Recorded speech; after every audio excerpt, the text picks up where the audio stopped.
Continuation అండి. మొదటి కొరింథీ 15:54. ఈ క్షయమైనది అక్షయతను ధరించుకొనినప్పుడు, ఈ మర్త్యమైనది అమర్త్యతను ధరించుకొనినప్పుడు, విజయమందు మరణము మ్రింగివేయబడెను అని వ్రాయబడిన వాక్యము నెరవేరును. 55వ వచనం. ఓ మరణమా నీ విజయమెక్కడ? ఓ మరణమా నీ ముల్లెక్కడ? ఈ క్షయమైనది అంటే నశించిపోయే ఈ శరీరము నశించనటువంటి అక్షయతను ధరించుకొనినప్పుడు, అంటే నశించనటువంటి శరీరాన్ని, మహిమ శరీరాన్ని ధరించుకున్నప్పుడు, ఈ మర్త్యమైనది అమర్త్యతను ధరించుకొనినప్పుడు, అంటే మర్త్యమైనది అనంటే నశించిపోయేది, అమర్త్యము అంటే ఎప్పుడును నిలిచి ఉండేది ధరించుకున్నప్పుడు, విజయమందు మరణము మృంగివేయబడును. విజయం, అప్పుడు మనకి విజయం వస్తుంది.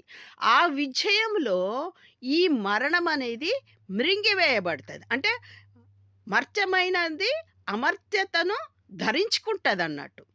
ఆ విధంగా మృంగివేయబడినది అని వ్రాయబడిన వాక్యము నెరవేర్చబడినది దేవుని సన్నిధిలో. దేవుడు అట్లాగే మనం కూడా ఇక్కడ యేసుక్రీస్తు వారి దగ్గర ఏమైందంటే మరణము ఓడిపోయినది. ఓ మరణమా నీ విజయం ఎక్కడా? నీ విజయం ఎక్కడుంది? ఓ మరణమా నీ ముల్లెక్కడా? నీ ముల్లు విరువబడ్డది.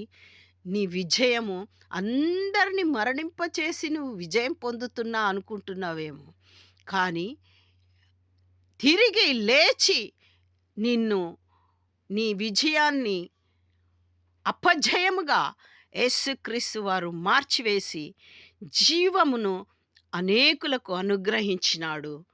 మరి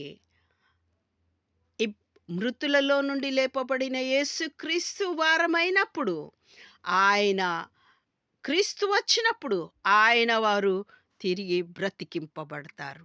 అదే నిత్య జీవం ఇచ్చిన దేవుడి వాగ్దానం మన పట్ల నెరవేర్చబడుతుంది. దేవునికి స్తోత్రం. ఆమేన్. మరణము ఓడిపోయింది. మరణాన్ని మరణింపజేసిన యేసుక్రీస్తుకే జయం, విజయం, జయం.